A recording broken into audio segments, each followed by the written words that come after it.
अध्याय 3। अपने ध्येय निर्धारित करना। आप कहाँ पर हैं? अब तक आपके मन में यह प्रश्न उठ जाना चाहिए, मैं ध्येय को किस तरह निर्धारित करूं? आपने मुझे यह तो समझा दिया कि मुझे उन्हें निर्धारित करना चाहिए, परंतु यह नहीं बताया कि कैसे या किस प्रकार के। यह अच्छा विचार है। वस्तुतः आप पाएंगे कि ध्येय प्राप्त कर लेना उनको निर्धारित करने की अपेक्षा अधिक सरल है। सही तरह से निर्धारित है आंशिक रूप से पहले ही प्राप्त हो जाता है, क्योंकि यह आपके इस विश्वास का कि आप इसे पा सकते हैं और इसे पाएंगे एक प्रबल वक्तव्य होता है। जैसा कि मैंने शुरू में कहा था, आपके विश्वास कर लेने के बाद सफलता आसान हो जाती है। इसलिए इस विषय पर मैं एक सेल्स का उदाहरण प्रयोग करने वाला हूँ, परंतु मैं फिर इस बात पर बल देता हूँ कि ये उदाहरण एवं प्रक्रिया आपके कार्य अथवा पेशे पर भी, भले ही वह कुछ भी हो, लागू हो सकती है। एक सेल्समैन के रूप में यदि आप अधिक प्रभावी ढंग से बेचना चाहते हैं तो आपको अपने ध्येय निर्धारित करने चाहिए। यदि अपनी वर्तमान कंपनी के साथ आपका काम करने का कुछ अनुभव है तो यह सहायक है, क्योंकि एक बड़े परंतु विवेकपूर्ण ध्येय का निर्धारण करने में आपको कुछ अभिलेखों की जरूरत होगी। संसार का हर प्रकार से संपूर्ण नक्शा आपको कहीं नहीं ले जाएगा जब तक कि आपको यह मालूम ना हो कि आप हैं कहाँ पर। आपको शुरुआत करने के लिए एक स्थान चाहिए। अभिलेख उस शुरुआती जगह को स्थापित करने में आपकी सहायता करेंगे। 30 दिन तक प्रतिदिन कुछ मिनट अभिलेखों को देखने से आपको अपनी उत्पादन क्षमता की, कार्य क्षमता की एवं समय के प्रभावकारी उपयोग की सही तस्वीर मिल जाएगी। आप पाएंगे कि लेखा जोखा रखने के पश्चाताप परिणाम स्वरूप आपने पहले 15 दिनों की अपेक्षा गत 15 दिनों में अधिक उत्पादन किया। इस 3 दिन के समय में आपको नियम रूप से ईमानदार रहना है। आखिरकार यह मामला आपके अपने भविष्य का है। यह अभिलेख तो केवल आपकी आंखों के लिए है। उचित रिकॉर्ड रखने के लिए कई कदम हैं जो आपको उठाने चाहिए। पहला, इसका रिकॉर्ड रखें कि आप उठते किस समय हैं और आप उत्पादक कार्य किस समय शुरू करते हैं। दूसरा, दिन में लंच के लिए, कॉफ़ी के लिए, व्यक्तिगत फ़ोन कॉल्स के लिए एवं अन्य व्यक्तिगत मामलों में प्रयोग किए जाने वाले व्यक्तिगत समय का हिसाब रखें। तीसरे, किसी से मिलने के लिए किए गए फ़ोन कॉल्स, अनपेक्षित आ जाने वाले सर्विस कॉल्स, संदर्भ कॉल्स, प्रदर्शन, ग्राहक की आंखों से आंख मिलाने में खर्च हुए समय एवं आपके द्वारा की गई बिक्री का रिकॉर्ड रखें। और अंत में अपने ट्यूबलाइट समय का रिकॉर्ड रखें। यह वह समय है जो आपके बाहरी दफ्तर में खर्च होता है। सेल्स कॉल्स कि आखिरी 30 मिनट अपने भावी ग्राहकों के कार्ड्स को उलट पुलट करने में लगाया गया अंतरिक्ष समय आदि। पहले कुछ दिनों तक यह करना कठिन होगा, परंतु जब यह एक आदत बन जाएगी एवं आपका उत्पादन बढ़ने लगेगा तो यह आसान हो जाएगा। एक बार जब आपने अपना ढांचा तैयार कर दिया तो उसमें सुधार करना आसान है। अपने पिछले रिकॉर्ड के अध्ययन से आप अपने सर्वोत्तम दिन, सर्वोत्तम सप्ताह, सर्वोत्तम माह एवं सर्वोत्तम तिमाही का पता लगा सकते हैं। अपने सर्वोत्तम रिकॉर्ड की अपनी नई कार्य दक्षता सूची से तुलना करें। आप संभवतः पाएंगे कि आप अपनी सर्वोत्तम तिमाही को केवल एक बार दोहराया पाए और फिर भी आपका यह वर्ष सर्वोत्तम रहा। इसमें बहुत हद तक अंतर आपके प्रोडक्ट के अनुसार आएगा। कम मूल्य की वस्तुओं में अधिक मूल्य की वस्तुओं की तरह प्रतिदिन साप्ताहिक एवं मानसिक उतार चढ़ाव पैदा नहीं होगा, जैसे ब्रश व सौंदर्य प्रसाधन सामग्री कंप्यूटर व व्यापारिक अचल संपत्ति की तुलना में अपने ध्येय विशिष्ट एवं अधिकांश बड़े रखिए, परंतु स्मरण रहे किसी ध्येय में 1 महीने बाद उसे बड़ा करने के लिए संशोधन करना आसान है, बजाय इसके कि नाटकीय ढंग से उसे घटाना पड़े। सहज रूप से प्रतियोगिता की भावना अक्सर बहुत अधिक सहायक होती है। अतः आइए चुनौती व्यवस्था पर एक नज़र डालें। पहले वे बातें जो नहीं करनी है, अपनी शक्ति से बढ़कर हाथ पैर ना मारे। यदि आप औसत काम करने वाले रहे हैं तो शुरू में ही चैंपियन को चुनौती ना दें। दूसरे, अपने सामने वाले व्यक्ति को चुनौती दें, ना कि चैंपियन को। यह एक अच्छे काम करने वाले व्यक्ति का तरीका है। विशेष रूप से यदि आप इसे दोहरी चुनौती बना दें। दोहरी चुनौती में एक तो आपके सम्मुख वाले व्यक्ति को पराजित करना है, साथ ही अपना सर्वोत्तम प्रदर्शन भी।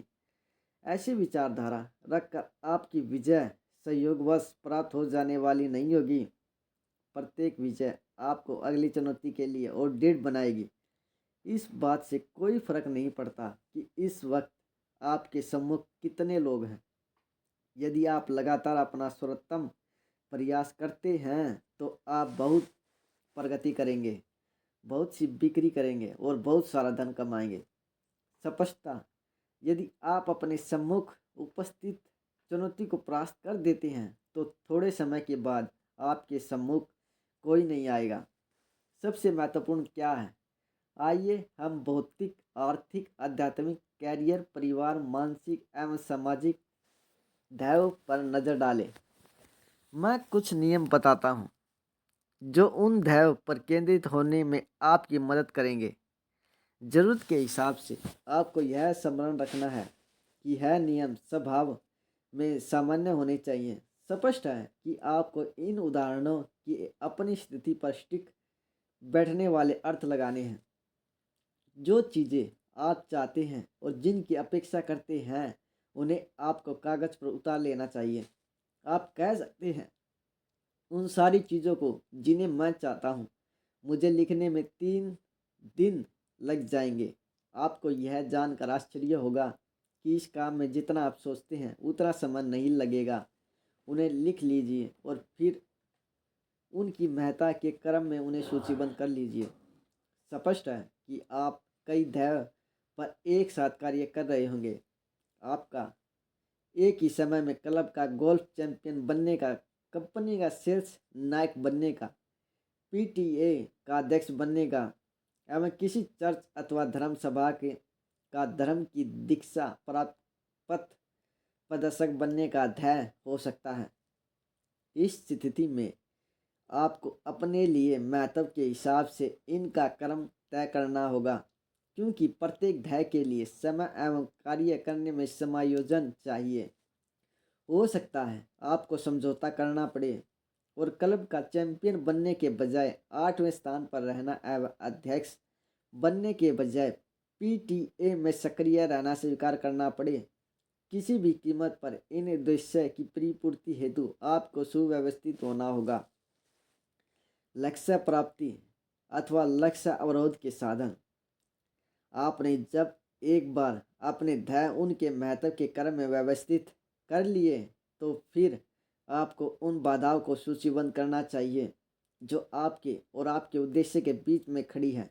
यदि आपके और आपके ध्येय के बीच कुछ भी नहीं है तो आप जो कुछ चाह रहे हैं वह आपको पहले ही मिला हुआ है। अपनी बाधाओं की सूची बना लेने के बाद आप उन्हें पार करने के लिए कार्य योजना बना सकते हैं एवं समय सीमा का निर्धारण कर सकते हैं। अधिकांश प्रबंधन विशेषज्ञ मानते हैं कि जब आप किसी समस्या को ठीक से चिन्हित कर लेते हैं तो आप उसे आधा सुलझा लेते हैं। आपको यह देखकर आश्चर्य होगा कि एक बार बाधाओं को पहचान लेने के बाद उन्हें कितनी जल्दी दूर करते हैं। जैसे ही आप अपने एक ध्येय के रास्ते की रुकावटों को दूर करते हैं तो दूसरे ध्येय के रास्ते की रुकावटें दूर करना अधिक आसान हो जाता है। पिछले अध्याय में मैंने एक युवा व्यक्ति के बारे में चर्चा की थी जिसने 1 वर्ष में 1 मिलियन डॉलर कमाने का मेरा मुताबिक अवास्तविक ध्यान निर्धारित किया था। ध्यान निर्धारण के बारे में उसे मेरी सलाह थी कि पहले ही वर्ष में विश्व की आर्थिक चैंपियनशिप के लिए चुनौती देने के बजाय इस दिशा में उसी प्रकार क्यों ना बढ़ा जाए जिस प्रकार एक मुक्केबाज विश्व चैंपियनशिप के रास्ते पर निकलता है। जब कोई व्यक्ति एक मुक्केबाज के रूप में व्यावसायिक श्रेणियों में प्रवेश करता है तो वह अपने से ऊपर वाले व्यक्ति को चुनौती देकर अपनी शुरुआत करता है। प्रत्येक सफलता के बाद और जैसे जैसे वह आत्मविश्वास एवं अनुभव हासिल करता जाता है, सीढ़ी पर ऊपर चढ़ता जाता है। बहुत से होनहार मुक्केबाज कठिन प्रतियोगिता के लिए आवश्यक अनुभव हासिल किए बिना ही जल्दबाजी करके अपना कैरियर तबाह कर चुके हैं। अपने ध्येय तक पहुंचने एवं उन्हें हासिल करने की दिशा में मैंने उस युवा व्यक्ति को सलाह दी, इसे धीरे धीरे करें। संक्षेप में मैंने उसे यह पता लगाने की सलाह दी कि सबसे ऊपर वाला व्यक्ति कितना कमा रहा था। इससे उसे अपना असली लक्ष्य जानने में मदद मिलेगी। फिर मैंने उसे उसकी अपनी कंपनी में एक औसत व्यक्ति की कमाई के बारे में खोजबीन करने पर बल दिया। मैंने फिर उसे आगे कहा कि वह औसत से थोड़ी कम राशि को चुने एवं इसे पहले महीने के लिए अपना ध्येय बना ले। मैंने महसूस किया कि वह इससे भी बेहतर कर सकता था, परंतु मैं चाहता था कि वह पहला उद्देश्य पूर्ण होने पर पैदा होने वाली प्रारंभिक विश्वास को हासिल करे। विश्वास सफलता का दास है। एक बार कुछ हद तक सफलता हासिल कर लेने के बाद उससे बड़ी सफलता हासिल करना आसान है। कुछ उत्तम करें फिर उत्कृष्ट करना आसान है। मैंने फिर उससे कहा कि संस्था के अंदर ही लक्ष्य को चुने और अपने से ऊपर वाले व्यक्ति को पराजित करना शुरू करें। इस प्रक्रिया को अपनाकर वह अनंत अव्वल नंबर का उत्पादक होगा और फिर और ऊंचे आर्थिक ध्येय निर्धारित कर सकेगा।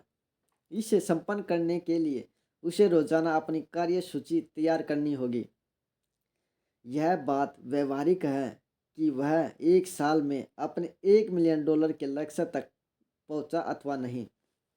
ध्यान निर्धारण के सही तरीके के द्वारा मैं सहमत हूँ कि वह युवा व्यक्ति इस प्रक्रिया में दूर तक जाएगा, तीव्रता से जाएगा और प्रसन्न होगा।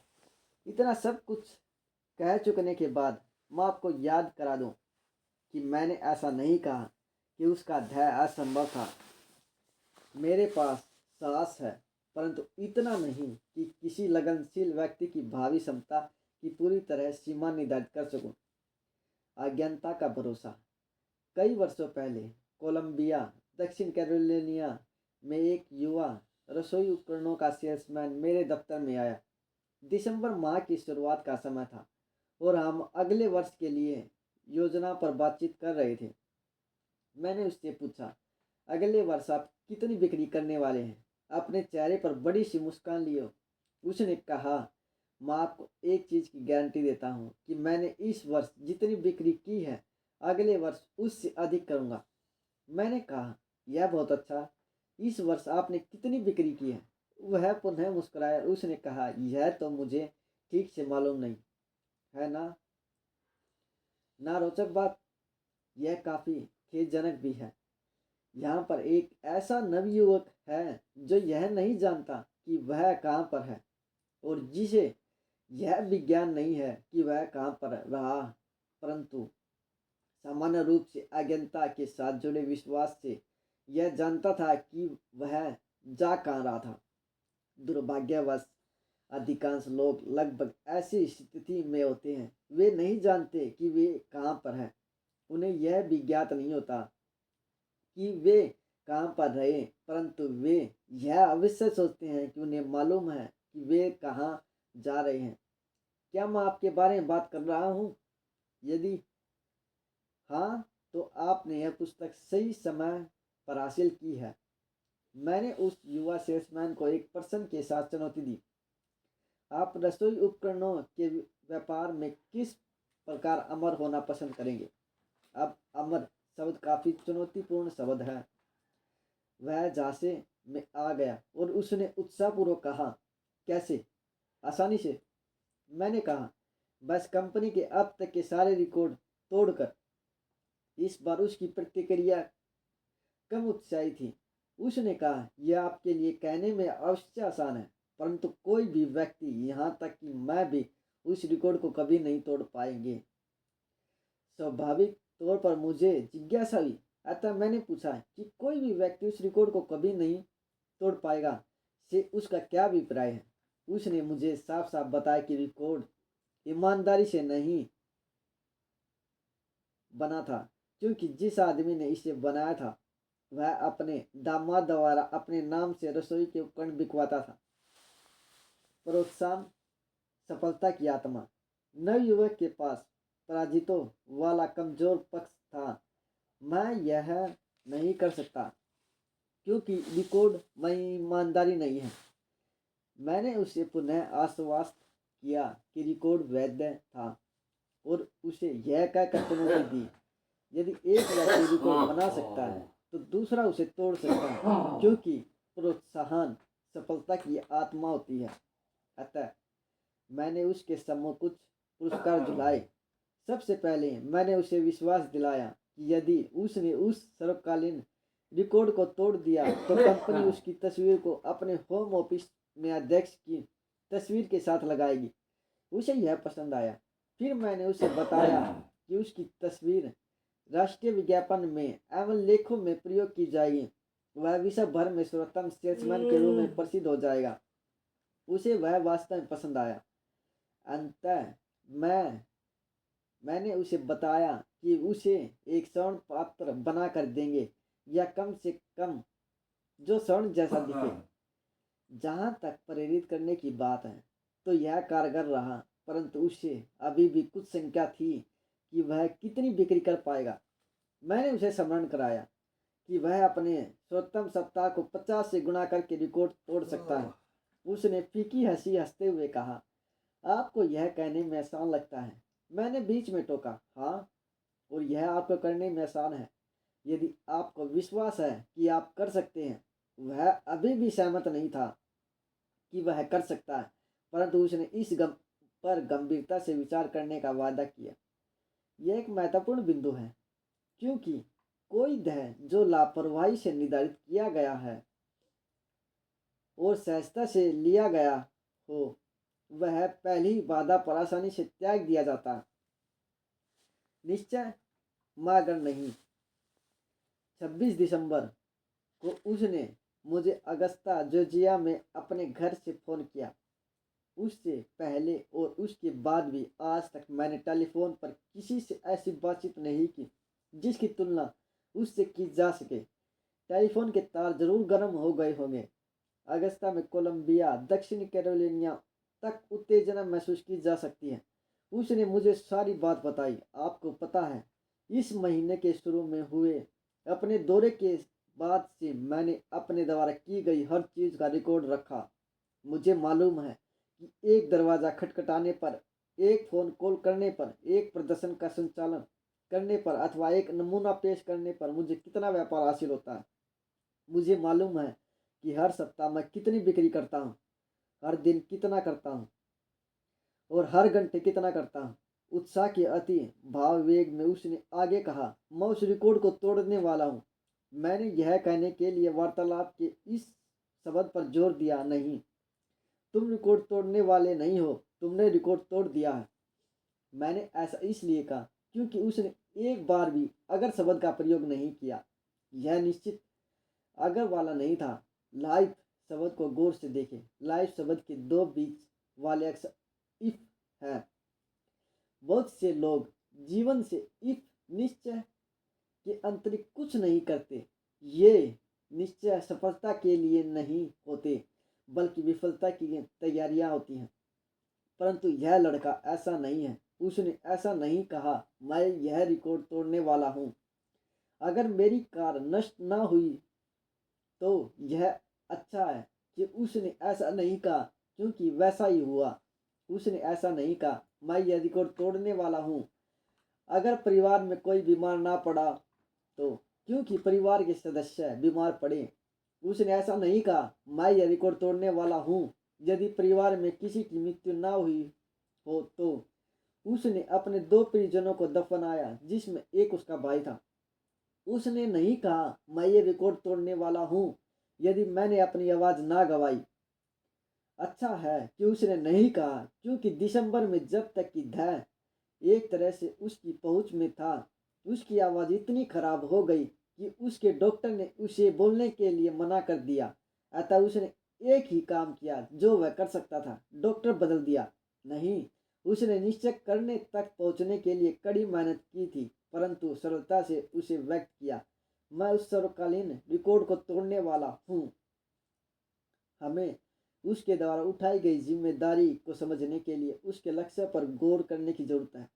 उससे पहले उसने कभी भी एक वर्ष में $34,000 से अधिक की बिक्री नहीं की थी जो कि उस जमाने में बहुत खराब नहीं थी। तथापि अगले साल उसकी प्रोडक्ट को उसी क्षेत्र में उसी कीमत पर बेचकर तमाम रद्द हुई बिक्री एवं अस्वीकृत उधार के बाद उसने $1,04,000 के रसोई उपकरण बेचे। उसने अब तक अपने द्वारा एक वर्ष में की गई बिक्री से 3 गुने से अधिक की बिक्री की। परिणाम स्वरूप उसने स्वकालीन कीर्तिमान को तोड़ दिया। प्रसंगवश कंपनी ने उसे वे सब प्रतितोषिक दिए जिनकी उसने और मैंने चर्चा की थी। उसे प्रचार एवं शरण पत्र हासिल हुआ। अधिक चतुर एवं परिश्रमी। बहुत से लोग पूछते हैं कि क्या वह इतना अधिक चतुर हो गया था। मैं उनसे कहता हूँ कि वह पहले से कुछ अधिक चतुर अवश्य हो गया था क्योंकि अब उसके पास 10 के बजाय 11 वर्ष का अनुभव था। बहुत से लोग पूछते हैं कि क्या वह इतना अधिक परिश्रम करता था। मैं उन्हें विश्वास दिलाता हूँ कि उसने पहले से कुछ अधिक परिश्रम के साथ निश्चित रूप से अधिक चतुराई से कार्य किया। उसने अपने समय को व्यवस्थित किया एवं हर मिनट के मूल्य को समझा। उसने पाया कि 10 मिनट यहाँ और 20 मिनट वहाँ के हिसाब को यदि जोड़े तो प्रतिदिन 1 से लेकर 2 घंटे हो जाते हैं।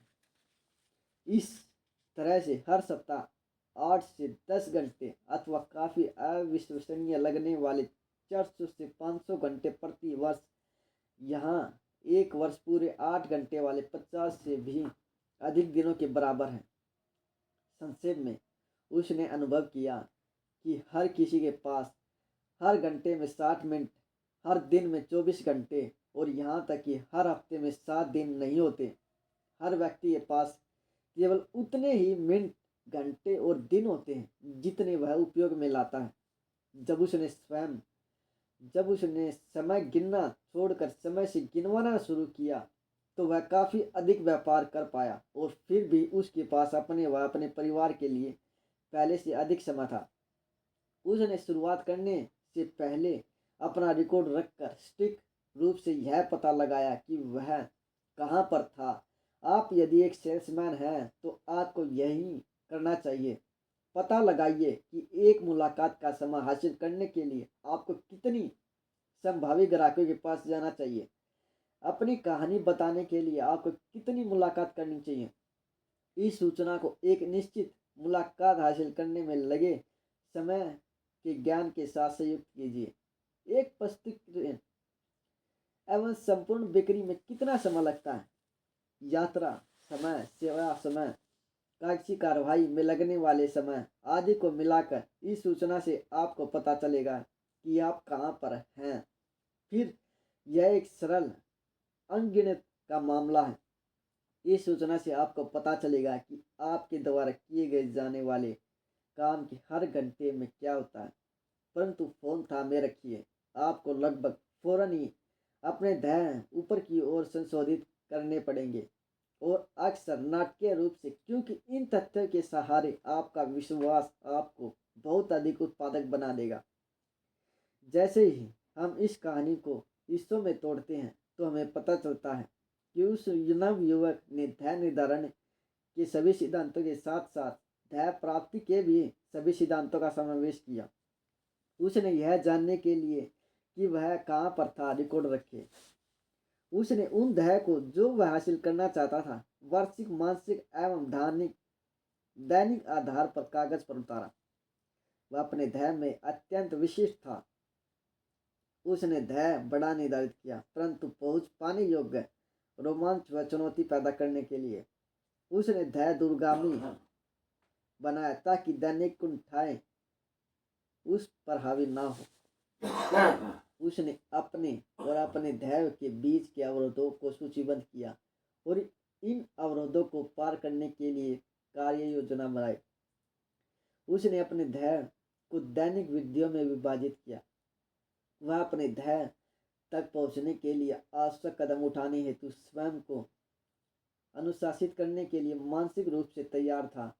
वह पूर्ण रूप से सहमत था कि वह अपने ध्येय तक पहुंच सकता है। उसने साल शुरू होने से पहले ही ध्येय तक पहुंच चुके होने का अपना मानसिक चित्रण कर लिया था। इस खंड में मैंने पहले व्यक्त किए गए विचार को और प्रभावशाली बनाने के लिए आपको दूसरों से अपने ध्येय के बारे में बात करने में सावधानी बरतनी चाहिए।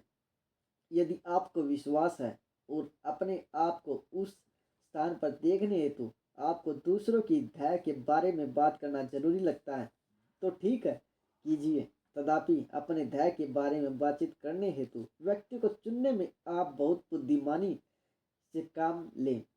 यह सहायक होता है यदि आपके पास ऐसे साथी एवं प्रयोजन हैं जो आपकी आशावादिता को बांटते हैं और आपको आंतरिक विश्वास प्रदान करें कि आप अपने ध्येय तक पहुंच सकते हैं।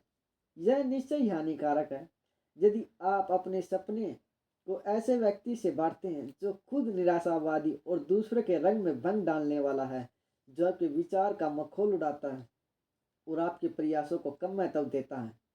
इस कहानी में नवयुवक ने उसकी पहचान में मैं बाद में कराऊंगा अपने ध्येय के बारे में अपने परिवार से बातचीत की, जिसने उसमें विश्वास रखा और उसकी मदद की।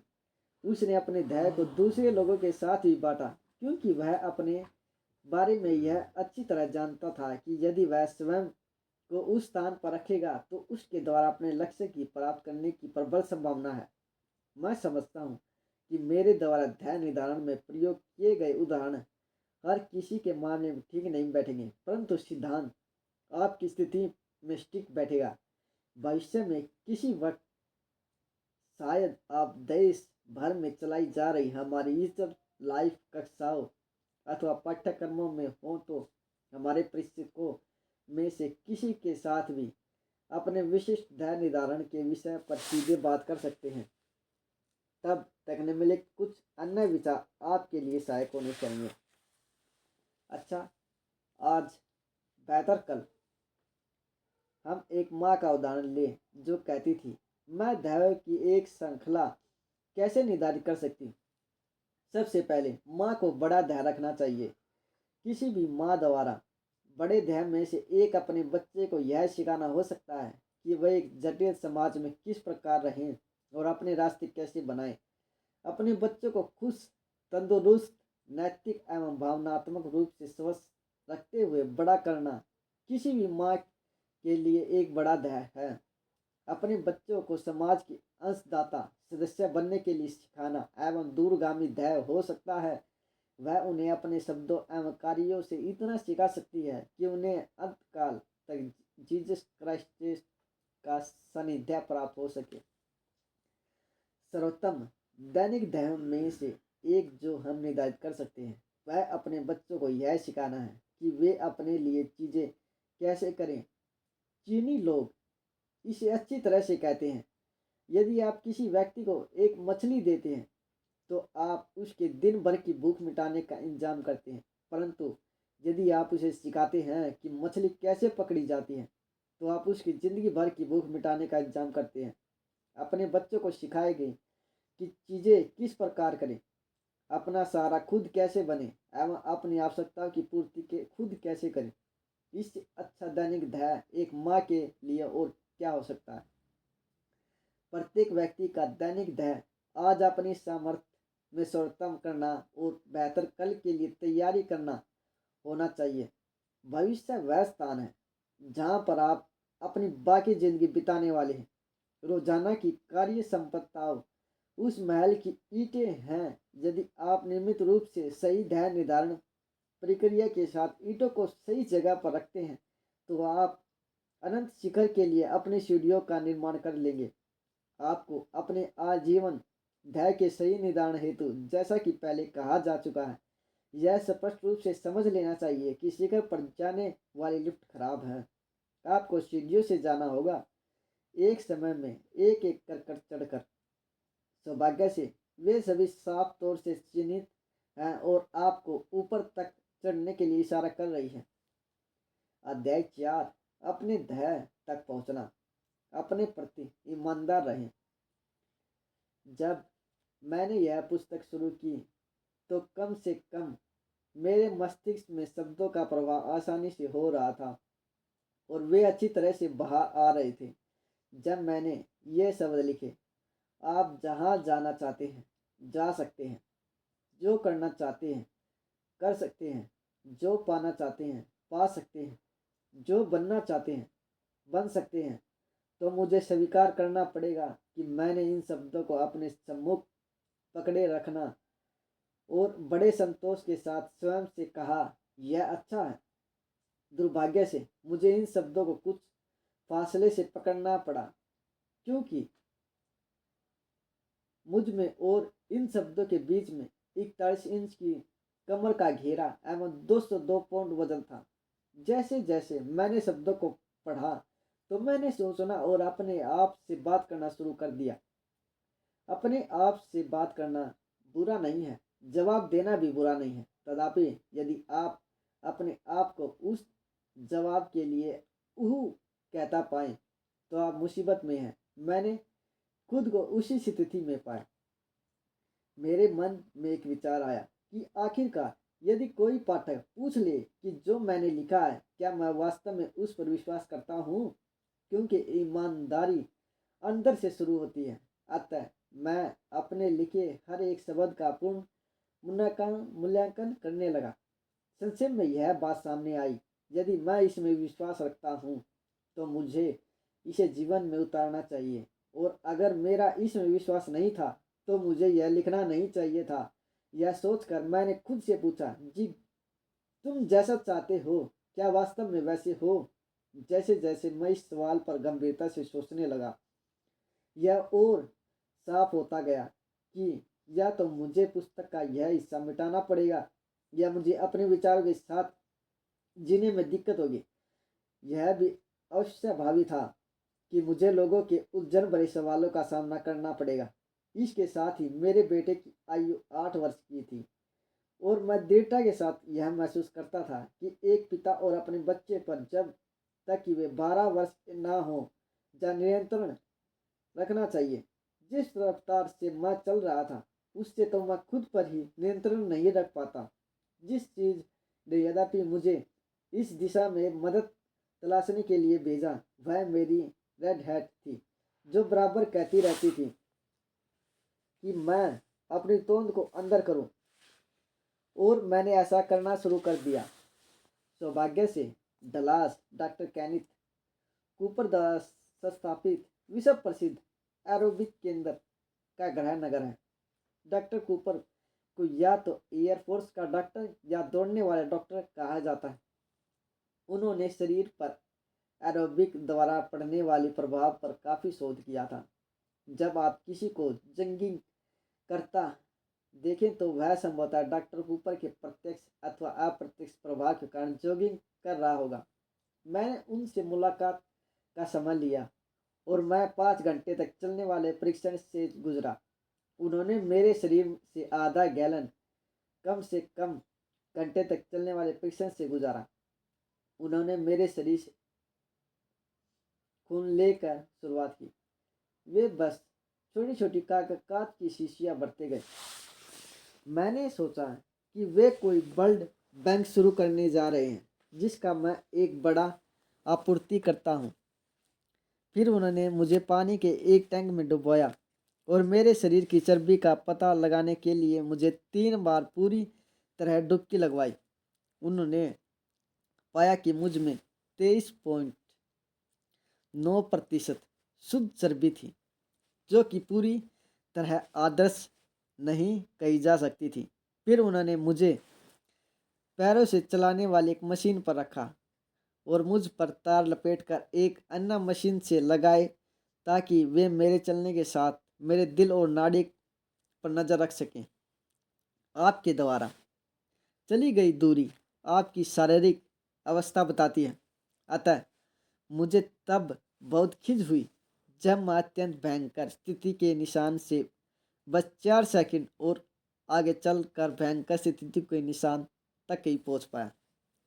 जब परीक्षण पूरा हो गया एवं आंकड़ों का संकलन किया गया, तो परीक्षण करने वाले चिकित्सक डॉक्टर रैंडी मार्टिन ने मुझे अपने ऑफिस में परिणामों को देखने के लिए बुलवाया।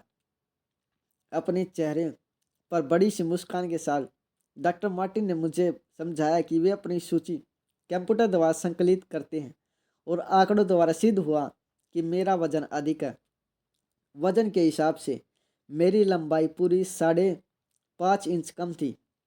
मैंने टिप्पणी की, यह वाकई बहुत खराब स्थिति है, परंतु डॉक्टर मार्टिन ने समझाया कि 66 वर्ष की आयु के हिसाब से मेरी शारीरिक अवस्था प्रशंसनीय थी। जब मैंने उन्हें याद दिलाया कि मेरी आयु 46 वर्ष है, तो उनके हाव भाव में नाटकीय परिवर्तन आया। तुम्हारा आकार भयंकर है, उन्होंने आगे कहा। सच तो यह है कि यदि तुम कोई भवन होते तो मैं तुम्हें बेकार ठहरा देता। जाहिर है मैंने जानना चाहा कि मुझे क्या करना चाहिए। अतः डॉक्टर मार्टिन ने एक लिखित संक्षिप्त समय सारणी तैयार की और बोनस के तौर पर मुझे एक उत्साहवर्धक भाषण दे डाला। इससे पहले कि वे मुझे यह बताना बंद करते कि मुझे क्या करना चाहिए, मेरी स्थिति उस छोटे बच्चे की तरह हो गई थी जिसने अपने पिता से एक सवाल पूछा था। उसके पिता ने कहा, तुम अपनी माँ से क्यों नहीं पूछते? छोटे बच्चे ने जवाब दिया, मैं इस बारे में इतना अधिक भी नहीं जानना चाहता। एक ब्लॉक और एक मेल बॉक्स। जब मैं घर वापिस आया तो मेरी पत्नी ने टिप्पणी की, मुझे लगता है कि तुम आस पड़ोस में सबसे तेज दौड़ने लगाने वाले होने जा रहे हो। मैंने स्वीकारात्मक लहजे में जवाब देने पर उसने कहा, यदि मुझे 46 वर्ष के मोटे लड़के को आस पड़ोस में दौड़ लगाते देखना है तो मैं तुम्हें अच्छे से अच्छा दिखता हुआ पाना चाहती हूँ। वह स्टोर से मेरे लिए दौड़ने के समय पहनने वाले कुछ आकर्षक कमीजें और शॉर्ट्स खरीद लाई, जो डॉक्टर मार्टिन की सलाह पर खरीदे गए जूतों के साथ पहनी जा सके। हालांकि डॉक्टर मार्टिन के ऑफिस में मैंने जो किया वह अनाकर्षक था, परंतु इसके लिए मैं यह बहाना नहीं बनाऊंगा कि तब तक मैंने एक एन लैंडर्स नहीं पढ़ा था। एन ने कहा कि किसी दूसरे की पत्रिकाओं से स्पष्ट निकाल लेना अच्छी या ईमानदारी की बात नहीं है। दरअसल मुझे यह मालूम था, इसलिए मैं ईमानदारी से खुद को उसके पीछे नहीं छिपा सकता। मैंने जॉकी शॉर्ट्स के विज्ञापन वाले पृष्ठ निकाल लिए। यदि आपने जॉकी शॉर्ट्स के विज्ञापन नहीं पढ़े तो मेरे सुझाव पर आप अगली बार जब मुझे देखें तो कम से कम तस्वीर पर नज़र जरूर डालें। आप पाएंगे कि उनमें शॉर्ट्स पहने हुए मोटे लड़के नहीं होते। अगली सुबह जब अलार्म बजा, मैं बिस्तर से बाहर कूद पड़ा। वह आकर्षक कपड़े व जूते पहने सामने वाले दरवाजे को लगभग चीरते हुए बाहर निकला और एक ब्लॉक दौड़ा। सब कुछ अपने आप किया। दूसरे दिन मैंने कुछ बेहतर किया। मैंने एक ब्लॉक और एक मेल बॉक्स तक दौड़ लगाई। तीसरे दिन एक ब्लॉक और 2 मेल बॉक्स तक, फिर एक ब्लॉक और 3 मेल बॉक्स, जब तक कि मैंने आखिरकार एक दिन उस ब्लॉक का दौड़ते हुए पूरा चक्कर नहीं लगा लिया। जब मैंने वह मील का पत्थर पार कर लिया तो पूरे परिवार को जगाया और उन्हें बताया कि डैडी ने क्या किया है। फिर मैं एक दिन आधा मील दौड़ा, फिर 1 मील, फिर 1.5, फिर 2 मील। मैंने थोड़ा व्यायाम भी करना शुरू किया। मैंने 6 पुशअप किए, फिर 8, फिर 10, फिर 20, फिर 30, फिर 40। आज मैं GI पुशअप भी कर सकता हूँ, जिसका सा अर्थ है कि मैं बिना हाथों का सहारा लिए खुद को हवा में उठा सकता हूँ। फिर मैंने उठक बैठक लगानी शुरू की और पहले दिन मैंने 8 लगाई, फिर 10, फिर 20, फिर 40, फिर 120। नतीजा यह हुआ कि मेरा वजन और कमर कम होने शुरू हो गई। मैंने इस दौरान नियमित रूप से अपने आहार को भी सीमित किया, जैसे कि चर्च में खाना छोड़ दिया। मैंने गंभीरतापूर्वक इसे सीमित किया और इसी वक्त मुझे इस बारे में और जानकारी देनी है। मेरा वजन 202 पौंड से पहले 200, फिर 190, फिर 180, फिर 170 और फिर 165 तक घट गया। मेरी कमर 41 इंच से 40, 39, 38, 36 और फिर 34 तक घट गई। मुझे अपना वजन 165 पौंड और अपनी कमर 34 इंच करने में 10 महीने लगे। दैय निर्धारण के सिद्धांत। मैं आपको यह विवरण इसलिए बताता हूँ क्योंकि इस कहानी में दैय निर्धारण एवं दैय प्राप्ति के हर सिद्धांत का समावेश है। दैय मेरा था और क्योंकि मेरी विश्वसनीयता दांव पर लगी थी, अतः जब मैंने दैय निर्धारित किया तो उस पर पहुंचने का प्रोत्साहन एवं स्थायी हिस्सा था। दैय बड़ा था, इतना बड़ा कि इसमें मुझे एक वास्तविक चुनौती दिखी। इसने मुझे उद्देश्य पर पहुंचने के लिए अपने संसाधनों के स्रोत की गहराई तक उतर जाने पर मजबूर कर दिया। फिर भी यह ना तो गैर जिम्मेदार था और ना ही गैर मुमकिन। यदि मैंने केवल 5 पौंड वजन घटाना चुना होता तो संभवतः अपवाद स्वरूप मेरी रेड हैट के अंतरिक्ष कोई भी यह ना जान पाता कि मैंने कुछ वजन कम किया था। जैसे जैसे पौंड पिघलने लगे, असल में जब आप उन्हें पसीने के साथ बहाते हैं तो सोच नहीं पाते कि वे पिघल रहे हैं, और मेरी कमर घटने लगी तो मेरे परिवार एवं मित्रों ने मेरी बहुत सीखी बगारी। उसने मेरी वाकई मदद की। मैंने बेहतर महसूस करना शुरू कर दिया और मेरी ऊर्जा का स्तर ऊपर उठने लगा। जो समय मैंने दौड़ने के कार्यक्रम पर खर्च किया वह अधिक काम करने की क्षमता के रूप में बोनस के साथ वापस मिल गया। ध्येय का आकार बहुत अधिक महत्व रखता है। पहले अध्याय में मैंने इस बात पर बल दिया था कि ध्येय बहुत ज़्यादा बड़ा हो सकता है, परंतु कृपया याद रखें कि वह एक कुशल चिकित्सक के दिशा निर्देशन में था। ध्येय स्पष्ट रूप से परिभाषित था, अत्यंत विशिष्ट लक्ष्य ठीक ध्यान के केंद्र में था। ध्येय दूरगामी था। व्यवहारिक तौर पर यह एक तरह से मझोला ध्येय था, परंतु उदाहरण के लिए मैं इसे दूरगामी ध्येय की तरह प्रयोग करूंगा। मेरे द्वारा ऐसा निश्चय करने से पुस्तक छपने तक 6 माह का समय शेष था। घटाने के लिए 37 पौंड वजन बहुत अधिक होता है, लगभग असंभव सी मात्रा, जब तक कि आप इसे 10 से विभाजित ना करें और ऐसा महसूस ना करें कि यह सिर्फ 3.7 पौंड प्रति माह है। ऐसा महसूस करने में बिल्कुल आशावादी हो गया, जो ध्येय तक पहुंचने के लिए अत्यंत महत्वपूर्ण है। दुर्भाग्य से मेरी आशावादिता विश्वास में बदल गई और फिर अति विश्वास में, जिसका परिणाम यह हुआ कि पहले 28 दिनों तक मैंने इस दिशा में शुरुआत करने की परवाह ही नहीं की। अब ठीक सोच रहे हैं, मैं पालथी मार कर बैठा ही रह जाता। यह वजन घटाने का ध्येय वास्तव में तभी पहुंच पाने योग्य हुआ जब मैंने इसे दैनिक विधियों में तोड़ दिया। जब मुझे यह एहसास हुआ कि 10 महीनों में 37 पौंड कम करने के लिए मुझे केवल हर रोज 1.9 ओस कम करना है, मुझ में वास्तव में स्फूर्ति आ गई। 37 पौंड वजन बहुत होता है। 3.7 पौंड वाकई उतने ज़्यादा नहीं लगते, परंतु 1.9 ओस तो बहुत ही कम लगते हैं। मैंने वजन के छोटे छोटे टुकड़े किए और फिर उसी तरह से इसे घटाया। पुरानी कहावत है कि एक मील चलना कष्टप्रद है, परंतु एक एक इंच अवश्य चला जा सकता है।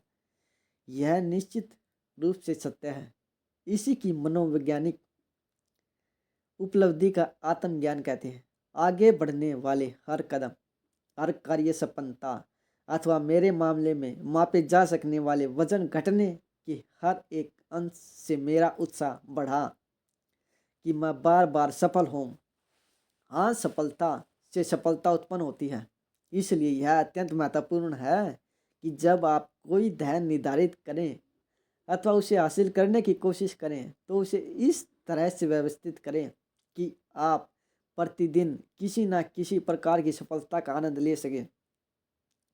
यह सकारात्मक फीडबैक आपका विश्वास बढ़ाता है, जिससे आप स्वयं से और अधिक कार्य संपन्न करने की आशा करने लगते हैं और खुद को ऐसा करते हुए देखने लगते हैं, जिसका अर्थ है कि आप और अधिक कार्य संपन्न करेंगे एवं और अधिक बड़े होंगे। आपके दूरगामी ध्येय तक पहुंचने का एकमात्र मार्ग निकट भविष्य के उद्देश्य की प्राप्ति से होकर गुजरता है।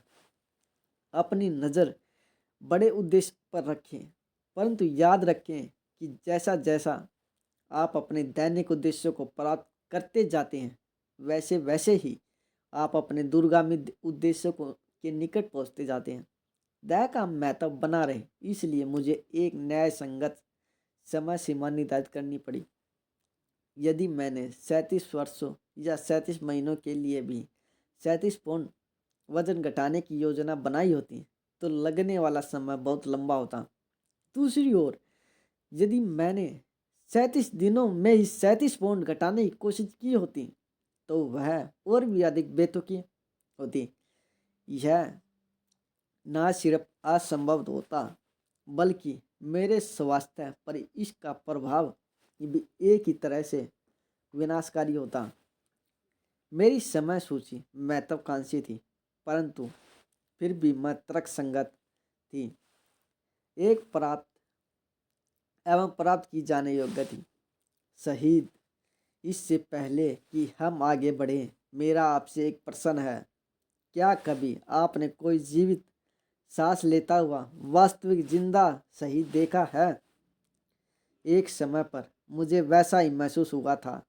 मैं आपको इसके बारे में बताऊं, जब हर सुबह अलार्म बजता था तो मैं अक्सर सोचता था, यह भी क्या कि एक 46 वर्ष का मोटा आदमी इस समय उठ जाए और फिर आस पड़ोस में दौड़ लगाए, जबकि सारे लोग गहरी नींद में सो रहे हैं।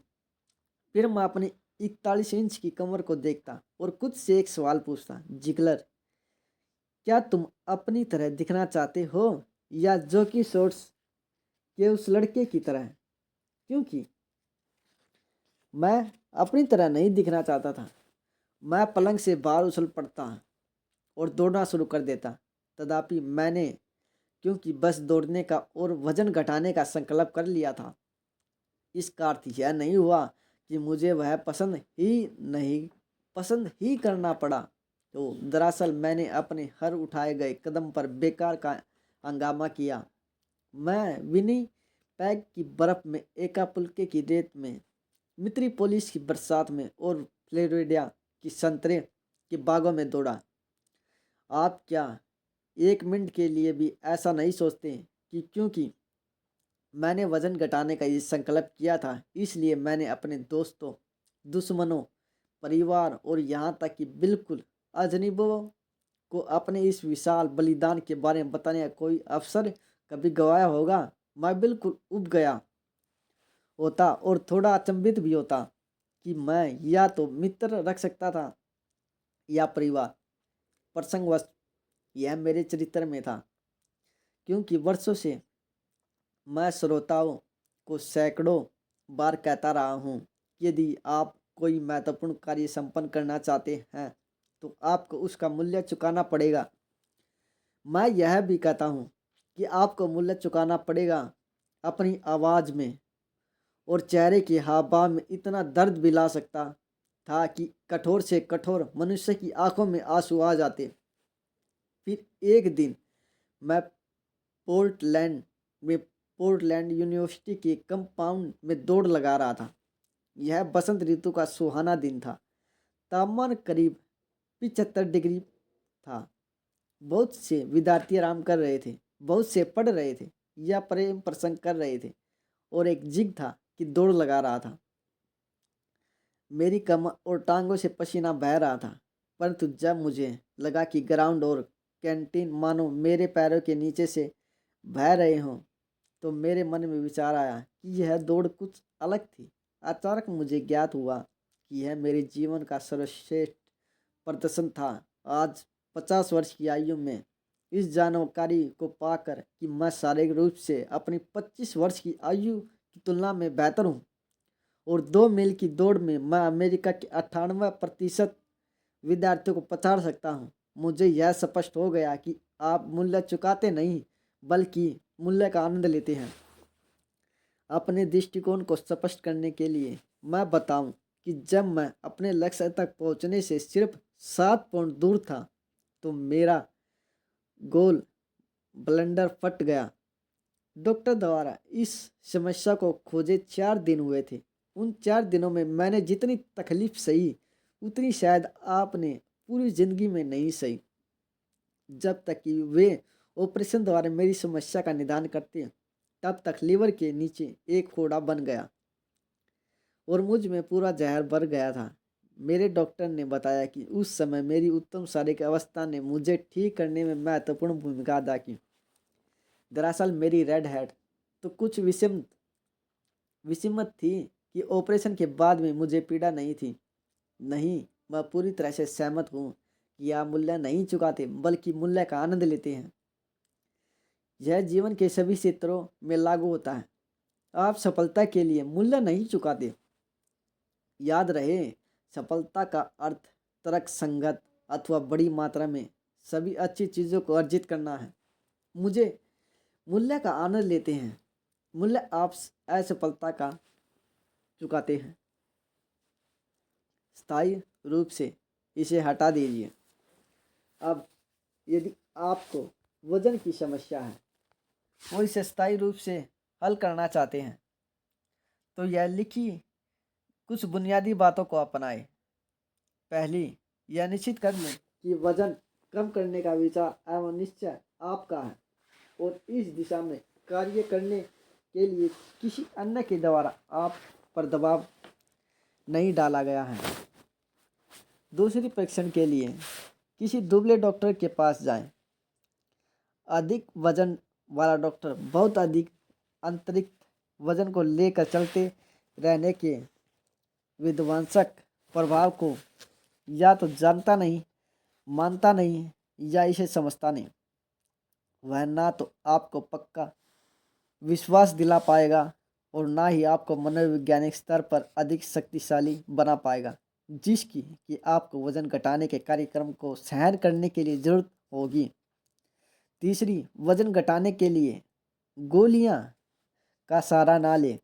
आप गोलियां खाने से मोटे नहीं हुए, यह सुनने में अच्छा नहीं लगता है क्या? ना ही देखने में अच्छा लगता है। तथा गोलियां खाने से आप स्थायी तौर पर स्लिम नहीं होंगे। यदि पिल्स कारगर होती तो कोई डॉक्टर अधिक वजन वाला नहीं होता। चौथी, यह सुनिश्चित कर लें कि आपका डॉक्टर सकारात्मक सोच वाला है और वह आपको यह ना बताए कि आप क्या नहीं खा सकते। आप अपने दिमाग में नकारात्मक भाव क्यों भरें? आपका ध्यान और आपकी परवाह इस बात पर होनी चाहिए कि आप क्या खा सकते हैं। उसकी सूची बनाए और अपने सामने रखें। खुराक के बारे में समझदारी भरा पुराना सिद्धांत अपनाएं। कृपया बहुत तेजी से ऊपर नीचे कर देने वाले इन कुत्ती आहारों के चक्कर में ना पड़े जब बिना भूख लगाए चमत्कारी ढंग से वजन कम करने का वादा करते हैं। 29 दिनों के आहार में आप एक माह का समय गंवा देंगे। अधिकांश मामलों में एक ही चीज़ वजन बढ़ाती है, वह है बुरी आदत। आपने बहुत अधिक खाया था और एक ही चीज़ उसे घटाएगी, वह है अच्छी आदत। कम खाना खाएं और कुछ समय तक संतुलित आहार लेते रहें। आपने 40 पाउंड वजन एक सप्ताहांत एक वीक में नहीं बढ़ा लिया। यह एक क्रॉस और का नतीजा है कि आप इस अवस्था में हैं। मेरे अगले अवलोकन का कोई वैज्ञानिक आधार नहीं है, परंतु मेरी आपको सलाह है कि सफ़ेद पनीर से खुद को अलग रखें। आपने व्यक्तिगत अनुभव से मैं इस निष्कर्ष पर पहुंचा हूं कि सफ़ेद पनीर मोटापा बढ़ाता है। मैं ऐसा इसलिए कह रहा हूं क्योंकि मोटे लोग ज़्यादातर सफ़ेद पनीर खाते हैं। डॉक्टर मार्टिन ने मुझे बताया कि मैं जो भी चाहूं खा सकता हूं। फिर उन्होंने मुझे उन चीज़ों की सूची दी जिनको मुझे पसंद करना था। गंभीर तौर पर इन चमत्कारी आहारों के साथ दो गलत चीज़ें हैं। पहली, वजन घटाना और इसे फिर से पा लेना आपकी निजी छवि के लिए घातक है। दूसरी, यह आपके लिए भौतिक शरीर के लिए कठोर है और आपके पूरे शारीरिक ढांचे पर तनाव पैदा करती है। अपने दुबले डॉक्टर से पूछे ऐसा क्यों। मैं आपको यह भी बता दूं कि यदि आप वजन कम करने वाले हैं तो आपको भूख तो लगेगी ही। यह वास्तविकता है। जो तकनीक आपको इसमें मदद करेगी वह इस प्रकार है कि आप लोग 3 गुना 5 का कार्ड लेकर उस पर लिख लें, भूखे हो, सतिया में हो, परंतु चर्बी के मुकाबले सख्त होना अधिक उचित है। लड़कियों को लिखना चाहिए, भूखी हो, सतिया में हूँ, परंतु पौंड केक से चीज केक में बदल रही। भूख आपको अभी भी लगेगी, परंतु आप इसके बारे में चिल्लाने के बजाय हंस रहे होंगे। जब आप अपने बारे में कुछ करने के प्रति गंभीर होंगे तो डॉक्टर बोर्ने की पुस्तक थिंक योर सेल्फ थिन मददगार होगी। मैं भी आपसे यह आग्रह करता हूँ कि पीछे की ओर पश्च पलट कर निजी छवि वाले खंड पर जाएं और अपने आप को याद दिलाएं कि आप चर हरे वास्तव स्वस्थ होने योग्य हैं। याद रखिए, बहुत अधिक खाने का आनंद बहुत कम समय तक समय रहता है, परंतु अपनी पहले की अपेक्षा स्लिम, स्वस्थ व बढ़ी हुई जिंदगी 5 से लेकर 20 वर्ष तक अधिक लंबी की खुशी कई अधिक समय तक रहती है। वजन घटाने से जुड़े मुफ्त के फायदे गिनाने के लिए बहुत हैं, परंतु मैं इस बात पर जोर देता हूँ कि जब आप अपने द्वारा निर्धारित वजन घटाने के ध्येय को प्राप्त कर लेते हैं तो आपकी अपनी छवि एवं आत्मविश्वास दिन दुने और रात चौगुने बढ़ जाते हैं और आपके जीवन के बहुत से क्षेत्रों तक इसका विस्तार हो जाता है। याद रखिए, सफलता से सफलता उत्पन्न होती है। गलत अंदाजा मत लगाइए। मैंने विस्तार में यह कहानी आपका वजन घटाने के प्रयास में नहीं बताई, बल्कि इसलिए बताई है क्योंकि इसमें ध्येय निर्धारण एवं ध्येय प्राप्ति के हर सिद्धांत का समावेश है। सबसे पहला ध्येय मेरा था, ना तो मेरी रेड हैट और ना ही मेरे डॉक्टर ने मुझे संतुलित आहार लेने अथवा वजन घटाना शुरू करने के बारे में कहा था। दूसरा, मेरी विश्वसनीयता दांव पर लगी हुई थी, क्योंकि मैं कह चुका था कि आप जैसे चाहते हैं वैसा हो सकते हैं, और जाहिर है कि मैं जैसा होना चाहता था वैसा नहीं था। तीसरा, इसमें एक बहुत बड़ा संकल्प लेना था जो आपको अवश्य लेना चाहिए अगर आप अपने ध्येय तक पहुंचना चाहते हैं। मैंने कागज पर इस तथ्य को उतारा कि मेरा वजन 165 पाउंड था, जबकि वास्तविकता में यह 202 पाउंड था। यह बात इस पुस्तक को छपवाने हेतु प्रेस से संपर्क करने से 10 माह पहले की है, और क्योंकि किसी प्रकाशक ने यह पुस्तक नहीं छापी जब तक कि इसके 4 संस्करण नहीं निकल गए, तब तक वे तय नहीं कर पाए कि यह बिकेगी। मैंने इसे खुद छपवाया और इसके छपने का पूरा खर्च भी स्वयं उठाया। मेरा पहला ऑर्डर 25,000 पृथ्वियों